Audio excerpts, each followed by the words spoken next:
అంటే ఇలా సెమినార్ లాగా ఇప్పుడు ఆఫ్లైన్లో మనం సెమినార్ కండక్ట్ చేయడం కొంచెం కష్టం కాబట్టి ఇప్పుడు ఆన్లైన్లో కూడా మనం ప్రయత్నం చేస్తే మీకు పరోక్షంగా మీకు లాభం ఏంటంటే స్టేజ్ ఫియర్ పోవడం ప్లస్ దాని గురించి నువ్వు కూలంకషంగా 4-5 విషయాలు ఇంకా అదనంగా ప్రిపేర్ అయ్యి చెప్తావు కాబట్టి నీకు పూర్తిగా వచ్చేస్తుంది.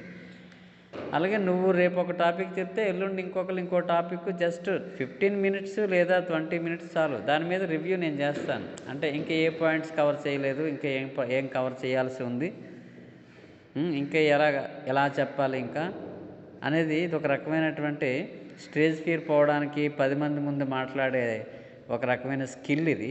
ఈ స్కిల్ డెవలప్మెంట్లో భాగమే ఒక విధంగాను. మనకు ఆఫ్లైన్ అవకాశం లేదు కాబట్టి ఆన్లైన్లోనే ఇప్పటివరకు ఎలాగ సిలబస్ రిపీట్ చేస్తున్నాం, మళ్ళీ రివిజన్ అవుతూనే ఉంది. ఒక పావుగంట ఒక్కొక్క రోజు ఒక్కొక్క రోజు ఒక్కో టాపిక్ ఎవరో ఒకరు ఎంచుకొని పావుగంట చెప్తే దాని మీద రివ్యూ చేసి దాని మీద మళ్ళీ మొత్తం నేను టోటల్గా ఆ టాపిక్ మీద నేను మరికొన్ని మీరు వదిలేసిన విషయాలన్నీ కూడా నేను కంటిన్యూ చేసి ఫుల్ క్లారిటీ ఇస్తాను మీకు. అందువలన ఒక్కొక్కరు ఒక టాపిక్ వస్తున్న వాళ్ళందరూ కూడా చెప్తే బాగుంటుంది. అది మంచిది. అది చాలా ఇప్పుడు ఫస్ట్ సెమ్లో కోరుకొండ శివలక్ష్మణి హర్షవర్ధనుడి గురించి చాలా చక్కగా చెప్పింది. ఈరోజు చెప్పించాను. సరే, రేపు సత్య చెప్తుంది. ఏ టాపిక్ అదే కదా? అవును సార్. రేపు పారిశ్రామిక విప్లవం చెప్తావా ఇంకో టాపిక్కా? నీ ఇష్టమే, నీకు నచ్చిన టాపిక్. సరే సార్, రేపు చెప్తానండి. అదే ఏ టాపిక్ చెప్తావు? పారిశ్రామిక విప్లవం. ఓకే, పారిశ్రామిక విప్లవం నువ్వు ఎంచుకున్న టాపిక్. దాని మీద చక్కగా ప్రిపేర్ అవ్వు. పావుగంటలో చక్కగా చెప్పు చాలు. నీకు 2 విధాలుగా లాభపడుతుంది. అలాగే కళ్యాణి ఉంది కదా, కళ్యాణి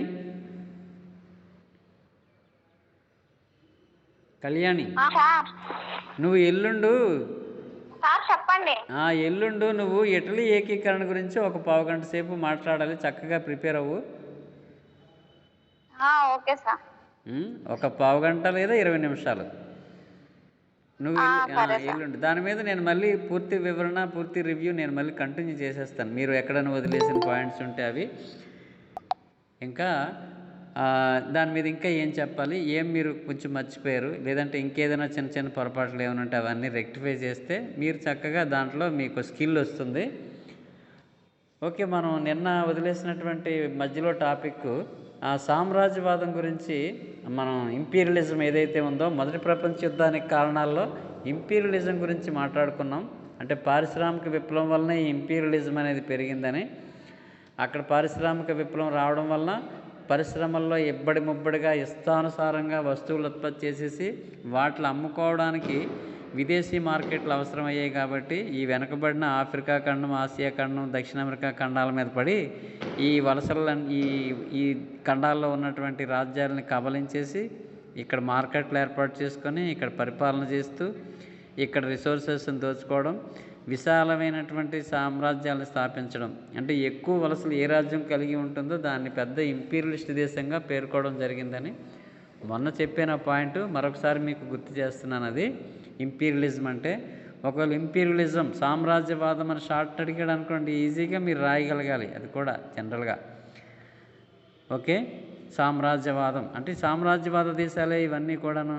ఏవి ముందుగా బ్రిటన్ చెప్పుకోవాలి. అన్నిటికంటే సామ్రాజ్యవాదంలో అడుగుపెట్టినటువంటి మొదటి దేశం ఇంగ్లాండే. ఎందుకని? పారిశ్రామిక విప్లవం మొట్టమొదట వచ్చింది ఇంగ్లాండ్లోనే ఆ పెట్టుబడులు పెట్టి మధ్యతరగతి వరకు ఉండడం, అన్ని అనుకూల పరిస్థితులు వరకు ఉండడం వల్ల పారిశ్రామిక విప్లవం అక్కడే స్టార్ట్ అయింది.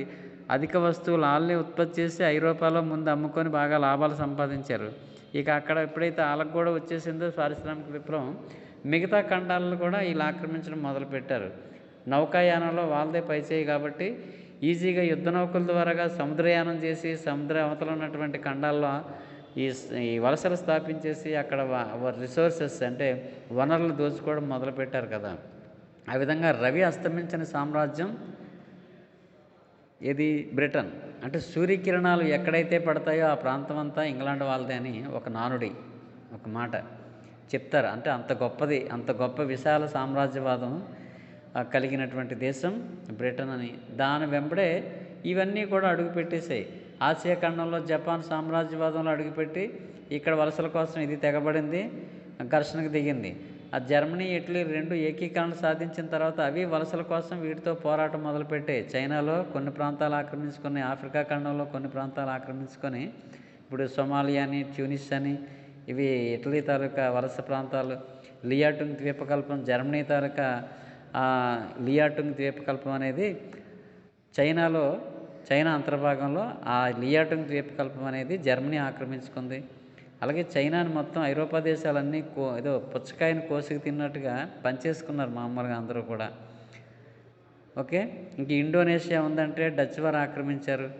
అక్కడ ఇండో చైనా ఉందంటే అది ఫ్రెంచ్ వాళ్ళు ఆక్రమించుకున్నారు.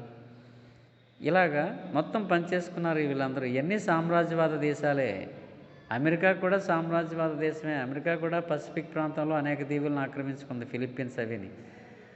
సో ఇవన్నీ ఆ సామ్రాజ్యవాదంలో అడుగుపెట్టడానికి కారణాలు. సామ్రాజ్యవాదం అంటే ఏటో రాస్తే ఒకవేళ పొరపాటు మీకు షార్ట్ నోట్ ఇస్తే ఈజీగా దీన్ని వివరించి రాయగలరు. అందుకని దీని మీద మరింత మీకు క్లారిటీ ఇవ్వడం జరిగింది.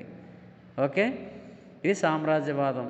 ఆ తర్వాత మొదటి ప్రపంచ యుద్ధ కారణాలు ఇంకా మనం నెక్స్ట్ పాయింట్స్ ఇవే. రహస్య కూటములు, ఇవి మీకు షార్ట్ నోట్స్ కూడా ఇచ్చినప్పుడు రెండోసారి చెప్పడం జరిగింది. త్రిరాజ్య సంధి, త్రిదేశ సౌహార్దం, ఈ రెండు చెప్పేశాను ఆల్రెడీ. ఏంటవి? త్రిరాజ్య సంధి అంటే 1882లో ఏర్పాటైనటువంటి త్రిరాజ్య సంధిలో జర్మనీ, ఆస్ట్రియా, ఇటలీ ఈ మూడు కలిపి ఒక కూటమిగా ఏర్పడ్డాయని చెప్పాను. జర్మనీ, ఆస్ట్రియా, ఇటలీ 1882లో త్రిరాజ్య కూటమి ఏర్పాటైంది. దీనికి ఆపోజిట్గా ఇంగ్లాండు, ఫ్రాన్సు, రష్యా త్రిదేశ సౌహార్దమేగా 1907లో ఏర్పాటైంది, అదొక కూటమి. ఈ రెండు కూటములు ఒకదాని మీద ఒకటి అనుమానంతో కూటాలు రహస్యంగా కూటం అంటే ఒక ముఠాల్లాగా ఏర్పడి ప్రపంచ యుద్ధానికి వీళ్ళు ఈ కూటములు ఒక విధంగా ప్రధాన కారణం వహిస్తాయి. ఓకే, ఇంకా అంటే ఫ్రాన్స్ ఎప్పుడైనా సరే జర్మనీ మీద దాడి చేస్తుందేమని బిస్మార్క్ భయం. అందుకనే త్రిరాజ్య కూటమిని ఏర్పాటు చేశాడు 1882లో. సో జర్మనీ డెవలప్ చేస్తున్న సైన్యాన్ని కానీ లేదా యుద్ధ నౌకలు, తర్వాత యుద్ధ ట్యాంకులు ఇవన్నీ చూసి బ్రిటన్ను తర్వాత ఫ్రాన్స్ కూడా భయపడ్డాయి. ఇవన్నీ తమ మీద ప్రయోగించడానికే వీళ్ళు ఇలా చేస్తున్నారేమో, ఇంత డెవలప్ చేస్తున్నారు వీళ్ళు ఆర్మీని అని అయ్యి భయపడుతూ అవి కూడా ఒక కూటమిగా ఏర్పడ్డాయి. ట్రిపుల్ ఎంటెంట్ అని ఇంగ్లీష్లో అంటారని చెప్పాను. త్రిదేశ సౌహార్దం 1907లో ఏర్పాటైంది. ఈ రెండు కూటములు మొదటి ప్రపంచ యుద్ధానికి ఒక విధంగా ప్రధాన కారణాన్ని కలిగి ఉన్నాయి. సో నెక్స్ట్ అంతర్జాతీయ శాంతికి ఒక సంస్థ లేదని, అది కూడా నేను మొన్నే కవర్ చేసినట్టున్నాను కదా. అంతర్జాతీయ శాంతి కోసం ఒక సంస్థ అంటూ లేకపోవడం కారణంగా చెప్పుకున్నాం, అది ఆల్రెడీ డిస్కస్ చేసాం. అలాంటి సంస్థ ఉంటే ఇప్పుడు మూడో ప్రపంచ యుద్ధం రాకుండా ఐక్యరాజ్య సమితి ఎలాగా తన కృషి తను చేస్తుందో అలాగే అప్పట్లో అటువంటి సంస్థ ఉంటే బాగుండేది. కానీ అటువంటి సంస్థ మెటీరియలైజ్ కాలేదు కాబట్టి అదొకటి. ఆ తర్వాత ఈ సైనిక సమీకరణ అదొక కారణం. సైనిక సమీకరణ అంటే సైన్యాన్ని సమీకరించడం, నిర్బంధ సైనిక విద్యను ప్రవేశపెట్టి లక్షలాది మంది సైన్యాన్ని రిక్రూట్మెంట్ చేయడం, అధునాతన ఆయుధాలు తయారు చేయడం. మార్షల్ గ్యాస్ అనే విషవాయువుని మొదటి ప్రపంచ యుద్ధంలోనే ప్రయోగిస్తారు. అయితే అప్పుడు అణుబాంబు ఇంకా కనిపెట్టలేదు, కానీ మార్షల్ గ్యాస్ని వాడారు, యుద్ధ ట్యాంకులు వాడారు, జలాంతర్గాములు వాడడం మొదలుపెట్టారు. ఈ విధంగా కొత్త ఆయుధాలని ఉపయోగించడం ప్రారంభించారు. ఓకే, ఇవన్నీ కూడా ఒక దేశాన్ని చూసి ఇంకొక దేశం, ఒక దేశాన్ని చూసి ఇంకో దేశం అనుమానంతో భయపడుతూ జర్మనీ ఇన్ని ఆయుధాలు సమకూర్చుకుంటుంది, ఇదంతా నా మీద ప్రయోగించడానికి కానీ బ్రిటన్ భయపడుతుంది, ఫ్రాన్స్ భయపడుతుంది. ఎందుకంటే ఫ్రాన్స్కి జర్మనీకి మధ్య గతంలో ఫ్రాంకో ప్రష్యా యుద్ధంలో పెద్ద వైరమే ఉంది. ఆ కసి తీర్చుకోవడానికి ఫ్రాన్స్గానే ఎదురు చూస్తుందేమని భయం కొలిది జర్మనీ డెవలప్ చేసేస్తుంది ఆర్మీని. ఇలా ఒక దేశం చూసి ఒక దేశాన్ని చూసి ఇంకొక దేశం మొత్తం జాతీయ ఆదాయాన్ని అంతటినీ కూడా యుద్ధ సామగ్రికి ఖర్చు పెట్టడం మొదలుపెట్టే ఈ దేశాలన్నీ కూడా. Hello sir hello hello hello sir ఆ, good afternoon sir. Good afternoon. ఏంటి చెప్పరా? జాయిన్ అయ్యాను సార్ క్లాస్. Okay okay. యుద్ధ సామాగ్రి మీద జాతీయ ఆదాయాన్ని అంతటినీ ఖర్చు చేసేయడం అంటే దేశాభివృద్ధికి తక్కువ. అలాగే సంక్షేమ కార్యక్రమాలు లేవు. ఉన్న ఆదాయం, దేశానికి వచ్చే ఆదాయం అంతా కూడా పన్నుల రూపంలోనూ, వ్యవసాయ రూపంలోనూ, పారిశ్రామిక రూపంలో వచ్చినటువంటి ఆదాయం అంతటినీ కూడా ఆయుధాలు కొనుగోలు చేయడానికి, ఆర్మీని డెవలప్ చేయడానికి అన్ని దేశాలు ఖర్చు పెట్టడం మొదలుపెట్టాయి.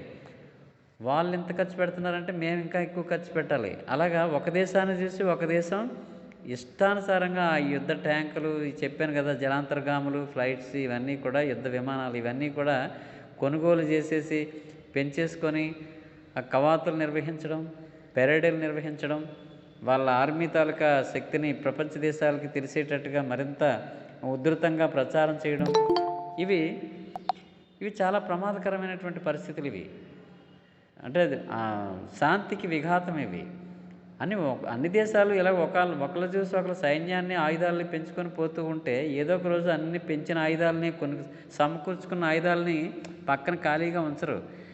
సమయం వచ్చినప్పుడు అట్లా ప్రయోగించడానికే చూస్తారు. సో ఇది సైనిక సమీకరణ అనేది మొదటి ప్రపంచ యుద్ధానికి మరొక ముఖ్య కారణం. అలాగే జర్మనీ యుద్ధోన్మాదం. మొదటి విలియం కాలంలో జర్మనీ ఏకీకరణ సాధించింది. ఈ మొదటి ప్రపంచ యుద్ధానికి కాలానికి రెండో విలియం వస్తాడు. రెండో విలియం విధానం ఎటువంటిది? యుద్ధోన్మాదమే. ప్రజల్ని యుద్ధం వైపు మానసికంగా ప్రిపేర్ చేయడం, దానికి అనుగుణంగా సైన్యాన్ని డెవలప్ చేయడం, అన్ని సమస్యలకి పరిష్కారం యుద్ధమే అని నమ్మడం, అలాగే ప్రచారం చేయడం. సమస్యలకి చర్చలు పరిష్కారం కాదు, యుద్ధమే ప్రధానం. యుద్ధం వలన అన్ని సమస్యలు తీరుతాయని చెప్పి త్రిశూలం మన చేతిలో ఉంటే మొత్తం పవర్ అంతా మన చేతిలో ఉన్నట్టే. త్రిశూలం అంటే అక్కడ ఆయుధాలు, సైన్యం. ఇది మన కంట్రోల్లో ఇతర దేశాలు శాసించే విధంగా మన సైన్యం, మన ఆయుధాలు ఉన్నట్టయితే ఏ దేశమైనా మనకు సరెండర్ అవ్వాల్సిందే అని యుద్ధోన్మాదాన్ని ప్రచారం చేస్తాడు రెండో విలియం. ఈ రెండో విలియం యుద్ధోన్మాదం మిగతా దేశాలని కలవరపెడుతుంది. ఏంటి ఎంత యుద్ధం గురించి వీళ్ళు పరితపించి ఇష్టానుసారంగా సైన్యాన్ని పెంచుకుంటూ పోతున్నారనేసి మిగతా దేశాలు భయపడుతూ అవి కూడా ఆయుధాలు సమకూర్చుకున్నాయి. ఇలాగ జర్మనీ యుద్ధోన్మాదం కూడా మొదటి ప్రపంచ యుద్ధానికి కారణం. ఇక తక్షణ కారణం ఒకటి ఉంది కదా. తక్షణ కారణం ఏంటది? ఆస్ట్రియా యువరాజు ఫెర్డినాండ్ తన కొత్తగా పెళ్ళైన తన భార్యను తీసుకొని బోస్నియా రాజధాని సెరజివోలో విహారయాత్రకు వెళ్తాడు కదా, హనీమూన్ కని బోస్నియా రాజధాని అయినటువంటి సెరజివో, నోట్ చేసుకోండి, బోస్నియా రాజధాని అయినటువంటి సెరజివోలో విహారయాత్రలు చేస్తూ ఉంటాడు హనీమూన్ కని వెళ్ళి. ఎవడు? ఫెర్డినాండ్. మరి ఏంటి ఇక్కడ ప్రాబ్లం? బోస్నియా హెర్జగోవినా ఎవరని చెప్పాను అంటే బోస్నియా హెర్జగోవినా అనే రెండు చిన్న రాజ్యాలు, అవి యాక్చువల్గా సెర్బియన్ జాతికి చెందినటువంటి ప్రజలు అధికంగా ఉన్నటువంటి రాజ్యాలు అవి. ఆ రెండు ఎవరివి? యాక్చువల్గా సెర్బియా అధీనంలో ఉండాలి, సెర్బియా రాజ్యం అధీనంలోనే ఉండాలి అవి. కానీ బలవంతంగా ఆ రెండింటినీ తీసుకెళ్ళి ఆస్ట్రియా అధీనంలో ఉంచారని చెప్పాను. అంటే ఇక్కడ అల్పసంఖ్యాక వర్గాల వారిని వేరే దేశాల తాలూకా అధీనంలో ఉంచడం జరిగింది. అది కూడా మొదటి ప్రపంచ యుద్ధానికి కారణాల్లో ప్రధానమైందని గతంలో ఒక పాయింట్ మీకు వివరించాను. అల్పసంఖ్యాక వర్గాల వారంటే తక్కువ సంఖ్యలో ఉన్నటువంటి ఇతర జాతీయులు. అర్థమైందా? ఈ సెర్బియన్ జాతి ప్రజలను తీసుకెళ్ళి ఆస్ట్రియా అధీనంలో ఉంచడం అనేది అన్యాయమే.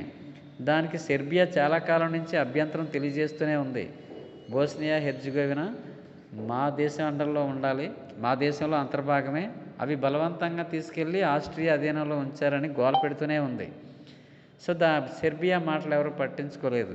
మరి బోస్నియా హెర్జగోవినా సెర్బియా జాతులు ఉన్నప్పుడు అక్కడ తీవ్రవాది సంస్థలు అనేవి ఏర్పడ్డాయి ఆస్ట్రియాకి వ్యతిరేకంగా. ఎందుకంటే ఆస్ట్రియా బలవంతంగా ఉంచుకుంది కదా. అందుకని సెర్బియన్ జాతి ప్రజలు అక్కడ కొన్ని రహస్య కూటములుగా, విప్లవ పార్టీలుగా, విప్లవ కూటములుగా ఏర్పడి సీక్రెట్గా కొన్ని సొసైటీస్ ఫార్మ్ అయ్యాయి ఆస్ట్రియాకి వ్యతిరేకంగా. అప్పుడు ఈ సెరజివోలో, బోస్నియా రాజధాని సెరజివోలో ఆస్ట్రియా రాకుమారుడు తన భార్యను తీసుకొని విహారయాత్రకు రావడం వీళ్ళకి అవకాశంగా దొరికింది. ఒక సెర్బియా రహస్య సంఘానికి చెందినటువంటి ఒక సెర్బియా యువకుడు కాల్చి చంపేస్తాడు వీళ్ళని. ఎప్పుడైతే ఆస్ట్రియా రాకుమారుడు చనిపోయాడో దీనికి కారణం సెర్బియా అని వాళ్ళకి తెలుసు. అందుకోసం సెర్బియాని, అంటే ఇది 1914 జూన్ 28న జరిగింది. ఈ జూన్ 28న జరిగినటువంటి ఈ సంఘటన ప్రపంచానికి ఒక షాక్ అయిపోయింది. అంటే ఒకేసారి ఐరోపా, ఉత్తర అమెరికా ఖండం కానీ అప్పట్లో స్వతంత్ర దేశాలు ఉన్నటువంటి అన్ని ఖండాల్లో కూడా ఒక్కసారిగా షాక్ అయిపోయారు. ఎందుకంటే ఇది ఒక పెద్ద ఇన్సిడెంట్. అప్పట్లో బలీయమైన రాజ్యం ఆస్ట్రియా ఒక పెద్ద బలమైన రాజ్యం. మరి ఆ బలమైన రాజ్యం రాకుమారుడిని అతని భార్యని చంపేయడం అనేది ఒక పెద్ద ఇష్యూ. ఏం జరుగుతుందో ఏంటో. ఈ సంఘటన అనేది మామూలు విషయం కాదు. ఇది ఎటు దారి తీస్తుందో ఈ సంఘటనని అందరూ కలవరపడతారు, ఒకేసారి భయపడతారు. మరి ఈ పరిస్థితుల్లో ఏం జరుగుతుందో అని అందరూ కళ్ళప్పగించి చూస్తున్నారు. అయితే ఇప్పుడు ఆస్ట్రియా సెర్బియాకి ఒక అల్టిమేటం ఇచ్చింది. ఏంటది? మీరు నెల రోజుల లోపల ఈ సంఘటనకి బాధ్యత వహిస్తూ దీనికి నష్టపరిహారంగా మీరు ఏం చేస్తారో మాకు తెలియజేస్తూ మాకు సరెండర్ అవ్వాలి. దీనికి కారణం సెర్బియా జాతీయులే, దీనికి బాధ్యత వహించాల్సింది సెర్బియే అని అల్టిమేటం ఇచ్చింది. బాధ్యత వహించాలి, సరెండర్ అవ్వాలని. అయితే సెర్బియా వాదన ఏంటి? ఇక్కడ సెర్బియా వాదన ఇంకోలా ఉంది. అసలు ఇది జరిగిన సంఘటన ఎక్కడ జరిగింది? బోస్నియా రాజధాని సెరజీవోలో జరిగింది. ఈ బోస్నియా అనే రాజ్యం ఎవరి అధీనంలో ఉంది? ఆస్ట్రియా పరిపాలనలో ఉంది. కాబట్టి దానికి సెర్బియాకి సంబంధం ఏంటి అని దాని వాదన. ఇప్పుడు అదేదో జరిగిన హత్య అనేది సెర్బియా రాజ్యంలో జరిగితే సెర్బియా రాజ్యం బాధ్యత వహించాలి. అలా కాకుండా బోస్నియా అనే రాజధానిలో అది ఎవరి అధీనంలో ఉంది? ఆస్ట్రియా అధీనంలో ఉంది. ఆస్ట్రియా పరిపాలనలోనే ఉంది. అది వాళ్ళ రాజ్యంలోనే జరిగింది ఆ సంఘటన. అఫ్కోర్స్ చంపింది సెర్బియా యువకుడే కావచ్చు, కానీ జరిగిన సంఘటన వాళ్ళ రాజ్యంలోనే జరిగినట్టు. సో మీ రాజ్యంలో జరిగిన సంఘటనకి మేమెలా బాధ్యత వహిస్తాం?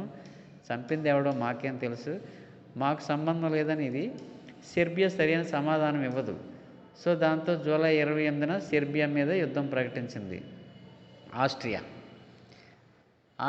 ఎప్పుడైతే సెర్బియా మీద యుద్ధం ప్రకటించిందో సెర్బియాకు సపోర్టుగా రష్యా వస్తుంది. కారణం ఏంటంటే ఈ సెర్బియాలో ఉన్నటువంటి జాతి స్లావ్ జాతికి చెందినటువంటి వీళ్ళు స్లావ్ జాతి.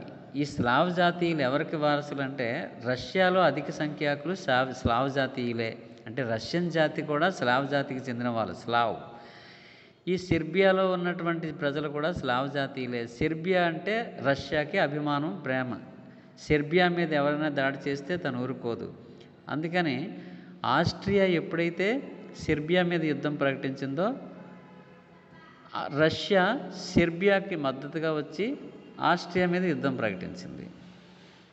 అర్థమైంది కదా? ఆస్ట్రియా సెర్బియా మీద ఎప్పుడైతే యుద్ధం ప్రకటించిందో సెర్బియా ఒకే జాతికి చెందినటువంటి ప్రజలు కాబట్టి రష్యా ఆటోమేటిక్గా సెర్బియాకి సపోర్ట్గా వచ్చి ఆస్ట్రియా మీద యుద్ధం ప్రకటించింది.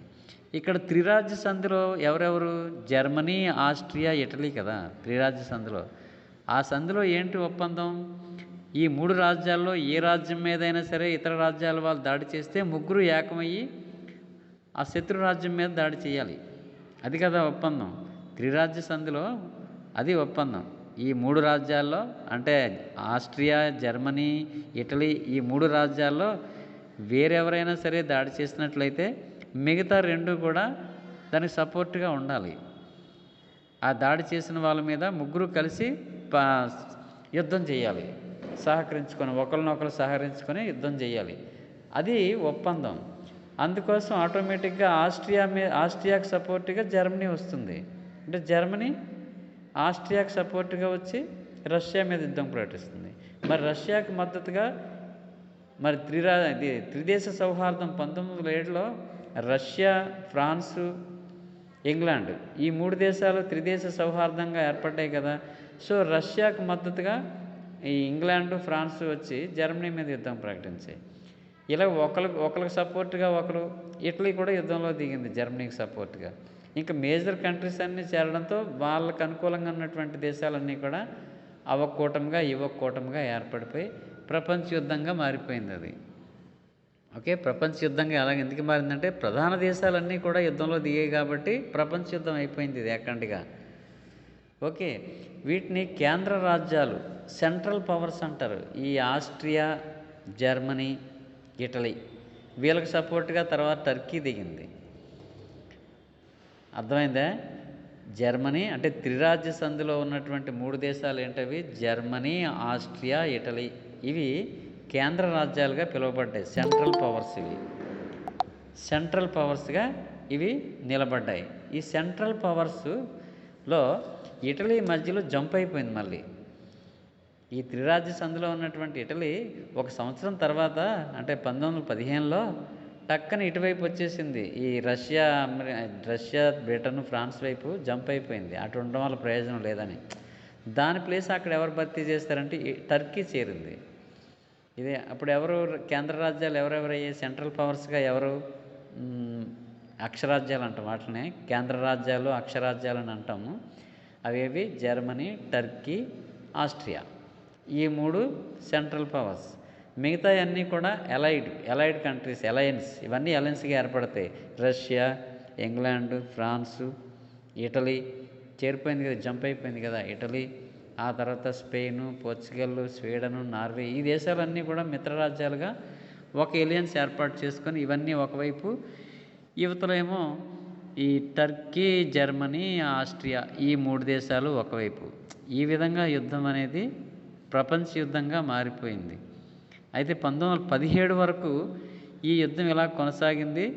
కేంద్ర రాజ్యాల వైపే మొగ్గు చూపే పరిస్థితి ఏర్పడింది. అంటే 1917 వరకు ఈ జర్మనీ, తర్వాత ఆస్ట్రియా, టర్కీ వీళ్ళ విజయాలే ఎక్కువగా చాలా వరకు నమోదయ్యాయి. 1917లో 1917లో అంటే 14లో యుద్ధం ప్రారంభమైంది. 17లో అమెరికాకు చెందినటువంటి కొన్ని నౌకల్ని జర్మనీ జలాంతర్గాములు ముంచివేస్తాయి. జర్మనీ అట్లాంటిక్ మహాసముద్రంలో జర్మనీ జలాంతర్గాములు అమెరికా నౌకలు ముంచేయడంతో చాలామంది అమెరికన్ పౌరులు చనిపోయారు. సో ఇమ్మీడియట్గా అమెరికా వార్లో ఎంటర్ అయింది. మిత్రరాజ్యాల వైపు 1917లో అమెరికా ఎంటర్ అయింది. అమెరికా ఎప్పుడైతే యుద్ధంలో చేరిందో వీళ్ళ బలం పెరిగింది. ఈ మిత్రరాజ్యాల తాలూకా బలం పెరిగి ఈ అక్షరాజ్యాలు లేదా కేంద్ర రాజ్యాలుగా పిలువబడినటువంటి జర్మనీ, ఆస్ట్రియా, టర్కీ ఈ 3 ఓటమి దిశగా పయనించడం మొదలుపెట్టాయి అన్నమాట. ఓకే, ఇది అమెరికా చేరడంతో ఇవి విజయాలు నమోదు చేయడం మొదలుపెట్టాయి. వాటి వైపే అనుకూలంగా యుద్ధం మారింది. ఇంక ఈ మధ్యలో కొన్ని సంఘటనలు జరిగాయి. 1917లో రష్యా విప్లవం ప్రారంభమైంది. అంటే మొదటి ప్రపంచ యుద్ధం జరుగుతున్నప్పుడే 1917లో రష్యా విప్లవం అనేది జరుగుతుంది. అక్కడ లెనిన్ నాయకత్వంలో బోల్షెవిక్ విప్లవం విజయవంతమై కమ్యూనిస్ట్ దేశంగా మారింది రష్యా. సో లెనిన్ అక్కడ కొన్ని వాగ్దానాలు చేస్తాడు. శాంతిని, రొట్టె, భూమి ఈ 3 ప్రజలకు అందజేస్తానని. అంటే తినడానికి ఆహారం, ముందు శాంతి కావాలి. శాంతి, భూమి దున్నుకోవడానికి భూమి కావాలి కాబట్టి భూమి, రొట్టె, శాంతి ఈ 3 ప్రసాదిస్తానని ఏప్రిల్ థీసిస్ అంటారు. ఏప్రిల్లో ప్రకటించడం వల్ల ఏప్రిల్ థీసిస్ అయింది ఇది అని పాపులర్ అయింది. అందులో భాగంగా లెనిన్ ఏం చేస్తాడు? మొదటి ప్రపంచ యుద్ధం నుంచి రష్యా విరమించుకుంది 1918లో. జర్మనీ చాలా వరకు ఆక్రమించింది. ఆక్రమించిన ప్రాంతాలు జర్మనీకి ఇచ్చేసి బ్రెస్ట్-లిస్టావస్క్ సంధి అని ఒక సంధి చేసుకొని లెనిన్ యుద్ధం నుంచి విరమించాడు. కానీ బోల్షెవిక్ విప్లవం మొదటి ప్రపంచ యుద్ధంలోనే జరిగింది కదా. ఆ బోల్షెవిక్ విప్లవం ప్రధాన ఫలితం ఏంటి? రాజరికం రద్దయిపోయి కమ్యూనిస్ట్ దేశం అయింది. అంటే జార్ రెండో నికోలస్ని ఉరి తీసేశారు మామూలుగా. అంటే అక్కడ ఒక రాజరికం అంతరించిపోయింది రష్యాలో. మొదటి ప్రపంచ యుద్ధ ఫలితంగా యుద్ధం ఇంకా పరిసమాప్తం కాకముందే రష్యాలో రాజరికం రద్దయిపోయి రెండో నికోలస్ని ఉరి తీస్తే అక్కడ కమ్యూనిస్ట్ ప్రభుత్వం ఏర్పాటైంది. ఇదొక మేజర్ ఇన్సిడెంట్. యాక్చువల్గా మొదటి ప్రపంచ యుద్ధ ఫలితాల్లో ఇదొకటి చెప్పుకోవచ్చు. రష్యాలో రాజరికం రద్దు, చివరి రాజు అయినటువంటి జార్ రెండో నికోలస్ ఉరి, లెనిన్ నాయకత్వంలో కమ్యూనిస్ట్ ప్రభుత్వం ఏర్పాటు. కమ్యూనిస్ట్ ప్రభుత్వం ఏర్పాటు అనంతరం వనరులన్నీ జాతీయం చేయడం, బ్యాంకుల జాతీయకరణ, ఇంకా ఆర్థిక వనరులు ఉత్పత్తి కారకాలన్నీ కూడా జాతీయకరణ చేసి ప్రజల సొత్తుగా మార్చి అందరికీ సమానంగా ఈ సంపద అంతా కూడా చెందుతుందని, అందరూ కష్టపడి పనిచేయాలి, అందరికీ అన్ని గవర్నమెంటే అదే అన్ని సమకూరుస్తుంది గవర్నమెంటే ప్రజలందరికీ, అందరూ వాళ్ళ శక్తికి మేరకు అందరూ పనిచేయాలని ఒక న్యూ టైప్ ఆఫ్ ఎకానమీ అనేది రష్యాలో ప్రారంభమైంది. Okay, the first communist government formed in Russia. ప్రపంచంలోనే మొట్టమొదటిసారి రష్యాలో కమ్యూనిస్ట్ ప్రభుత్వం ఏర్పాటైంది. ఓకే, ఇదొక ఇన్సిడెంట్. అక్కడ జర్మనీ ఓడిపోయిన తర్వాత, మొదటి ప్రపంచ యుద్ధంలో జర్మనీ ఓటమి పాలైంది. జర్మనీ ఓడిపోయిన తర్వాత అక్కడ ఏం జరిగింది, అక్కడ ఈ యుద్ధానికి బాధ్యత వహించాల్సినటువంటి అక్కడ రాజు రెండవ విలియం టూ, ఆ విలియం టూ దేశాన్ని వదిలిపెట్టి, సింహాసనాన్ని వదిలిపెట్టి దేశాన్ని వదిలి పారిపోతాడు వాడు. అర్థమైంది? అక్కడ కూడా రాజరికం రద్దయింది. జర్మనీ రాజు రెండో విలియం యాక్చువల్గా మొదటి ప్రపంచ యుద్ధానికి బాధ్యత వహించాలి. ఎందుకంటే వాడు యుద్ధోన్మాదంతో ఊగిపోయి సైన్యాన్ని పెంచి ఆయుధాలు ఎక్కువగా సమకూర్చుకొని కయ్యానికి కాలు దువ్వాడు యుద్ధానికి. సో దానివల్ల యుద్ధం ఎలాగో వచ్చింది, చాలా నష్టపోయారు. చివరికి జర్మనీ ఓడిపోయింది. ఓడిపోతున్న సమయంలో ఇంకా ఈ రెండో విలియం దేశాన్ని వదిలిపెట్టి పారిపోయాడు. దాంతో అక్కడ రాజరికం రద్దయిపోయింది. అక్కడ మళ్ళీ రిపబ్లిక్ ఏర్పాటు అవుతుంది. అదే వైమర్ రిపబ్లిక్ అంటాం. అంటే జర్మనీలో వైమర్ అనే సిటీలో అక్కడ ఈ అదే మన గణతంత్ర రాజ్యంగా ఏర్పాటైంది రిపబ్లిక్. దాన్ని వైమర్ రిపబ్లిక్ అంటారు. ఓకే, ఇక్కడ రాజవంశం అంతరించిపోయింది. రష్యాలో రాజవంశం అంతరించింది. జర్మనీలో రాజవంశం అంతరించింది. ఇంకా కొన్ని కొత్త రాజ్యాలు అవతరించాయి. మొదటి ప్రపంచ యుద్ధం అనంతరం పోలాండ్ స్వతంత్ర రాజ్యంగా అవతరించింది. రాసుకోండి అవి. మొదటి ప్రపంచ యుద్ధ ఫలితాల్లో ప్రధానంగా చెప్పుకోవాల్సినవి ఈ 4-5 పాయింట్లు మీరు కంపల్సరీగా నోట్ చేయాలి ఫలితాల్లో. ఏది? రష్యాలో రాజరికం రద్దు, రెండో నికోలస్ ఊరి, కమ్యూనిస్ట్ ప్రభుత్వం ఏర్పాటు, అది నెంబర్ 1 పాయింట్. నెక్స్ట్ జర్మనీలో రాజరికం రద్దు, వైమర్ రిపబ్లిక్ ఏర్పాటు, నెంబర్ 2 ఫలితం. ఇక నెంబర్ 3 పోలాండ్ స్వతంత్ర రాజ్యంగా అవతరించింది మొదటి ప్రపంచ యుద్ధానంతరం, అదొక ఫలితం నెంబర్ 3. నెంబర్ 4 చెకోస్లోవేకియా అనే రాజ్యం స్వతంత్రంగా అవతరించింది, కొత్త రాజ్యంగా చెకోస్లోవేకియా. ఈ విధంగా కొత్త రాజ్యాల ఏర్పాటు జరిగింది మొదటి ప్రపంచ యుద్ధానంతరం. ఇవి 2 కొత్త రాజ్యాలు అవతరించాయి. 2 రాజ్యాల్లో రాజరికాలు రద్దయిపోయి రిపబ్లిక్ ఏర్పాటయ్యాయి. అక్కడ వైమర్ రిపబ్లిక్, ఇక్కడ కమ్యూనిస్ట్ ప్రభుత్వం. ఓకే, యుద్ధ ఫలితాలు. Okay, for the first time war planes అంటే విమానాలని యుద్ధాల్లో వాడడం ప్రారంభమైంది. మొట్టమొదటిసారి అంతవరకు ప్రయాణికులు వస్తువుల రవాణాకి ఉపయోగించినటువంటి విమానాలు యుద్ధంలో కూడా మొట్టమొదటిసారి వాడడం మొదలెట్టారు. మొదటి ప్రపంచ యుద్ధంలోనే మొట్టమొదటిసారి వార్ ప్లేన్స్ వాడారు. అంటే గతంలో యుద్ధంలో విమానాలను ఉపయోగించలేదు. ఇది ఇక్కడ స్టార్ట్ చేస్తారు. మొదటి ప్రపంచ యుద్ధంలో యుద్ధ విమానాల వాడకం ప్రారంభమైంది. నెక్స్ట్ మార్షల్ గ్యాస్ అనేది మొట్టమొదటిసారి విషవాయువుని ప్రయోగించారు. ఇది కూడా రాసుకోండి పాయింట్స్, ఇవి very important competitive point of వ్యూలో. మార్షల్ గ్యాస్ అంటే మొదటి ప్రపంచ యుద్ధంలో వాడిన విషవాయువు ఏది అని కాంపిటేటివ్ ఎగ్జామ్లో అడిగారు మా గ్రూప్ 1లో అక్కడ, అందుకని చెప్తున్నాను. మొదటి ప్రపంచ యుద్ధంలో ఉపయోగించిన విషవాయువు ఏది? Martial gas. వార్ ప్లేన్స్ మొట్టమొదటి ఏ యుద్ధంలో ఉపయోగించారు? మొదటి ప్రపంచ యుద్ధంలో. యుద్ధ ట్యాంకులు మొట్టమొదటి ఎప్పుడు ప్రవేశపెట్టారు? ఇంగ్లాండ్ ప్రవేశపెట్టింది యుద్ధ ట్యాంకుల్ని. Note down.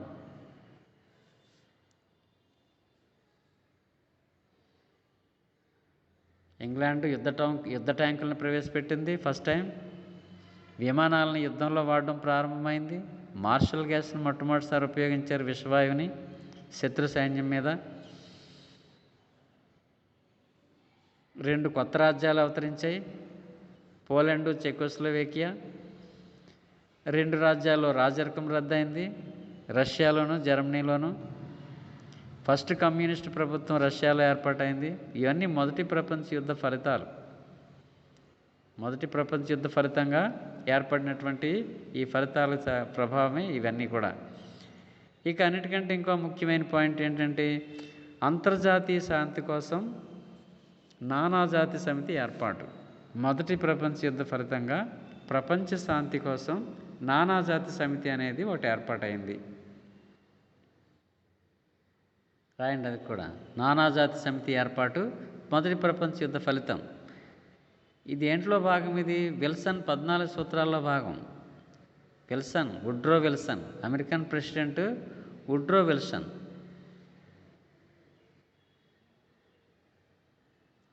ఇంగ్లాండ్ ప్రధాని లాయిడ్ జార్జ్.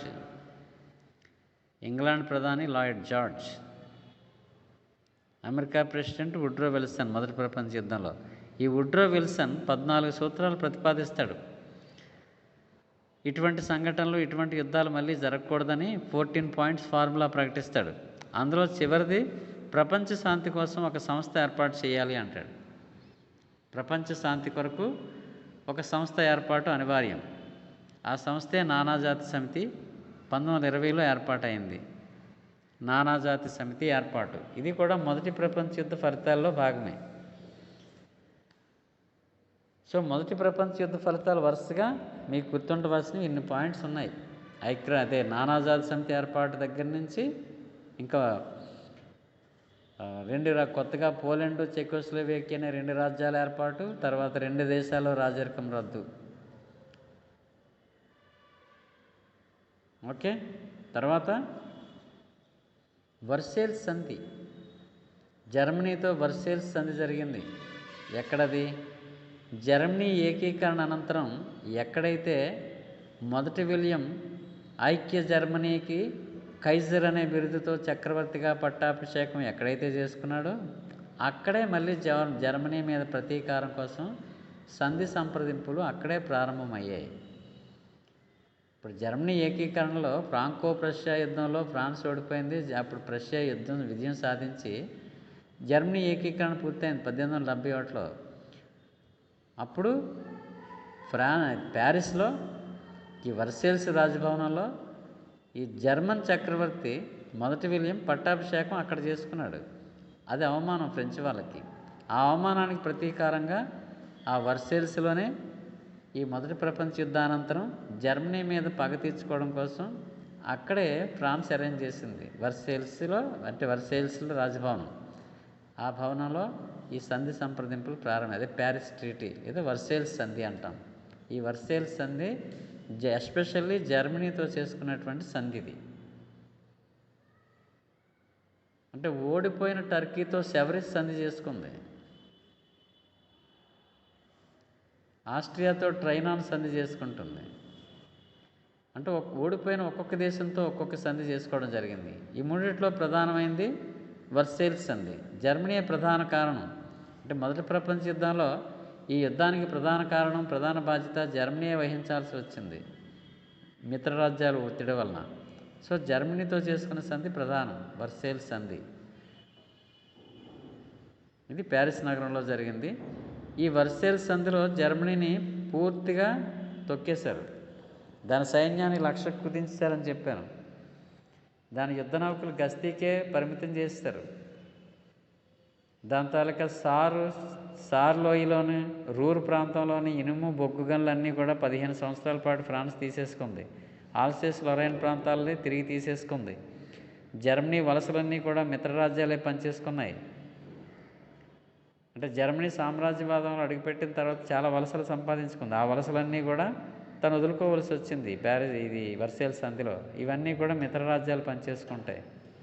ఈ విధంగా జర్మనీ మీద 6,000 పౌండ్లు యుద్ధ నష్టపరిహారంగా చెల్లించాల్సి వచ్చింది. 6 మిలియన్లు, 6,000 కాదు, 6 మిలియన్ పౌండ్స్. 6 మిలియన్ పౌండ్స్ యుద్ధ నష్టపరిహారం చెల్లించాల్సి వచ్చింది. ఈ విధంగా జర్మనీ అన్ని విధాలుగా చితికిపోయింది. ఘోరంగా కృంగదీయడం జరిగింది. అన్నిటికంటే ముఖ్యంగా యుద్ధానికి బాధ్యత జర్మనీ వహించాల్సి వచ్చింది. యుద్ధ బాధ్యత జర్మనీదే. అందుకనే ఈ యుద్ధంలో జరిగిన నష్టానికి నష్టపరిహారం జర్మనీ చెల్లించాలని మిత్రరాజ్యాలు పట్టుబట్టి ఒప్పందం మీద సంతకాలు చేయించుకున్నాయి. ఈ సంతకాలు చేసిన వాళ్ళు ఎవరు? Weimar republic. 2వ విలియం పారిపోయాడు కదా దేశాన్ని వదిలి జర్మనీ నుంచి. సో అక్కడ వైమర్ రిపబ్లిక్ ప్రతినిధులు వచ్చి సంతకాలు పెట్టారు. ఓకే, ఇది మొదటి ప్రపంచ యుద్ధం. ఇది దీనివల్ల ఫలితాలు ఇవన్నీ జాగ్రత్తగా నోట్ చేసుకున్నారా? నోట్ చేసుకుంటారు. ఇది రెండోసారి, ఒక విధంగా మూడోసారి కూడా రిపీట్ చేయడం జరిగింది, కొంతమంది వినలేదని. ఓకే, ఈ మొదటి ప్రపంచ యుద్ధం గురించి ఎల్లుండి శనివారం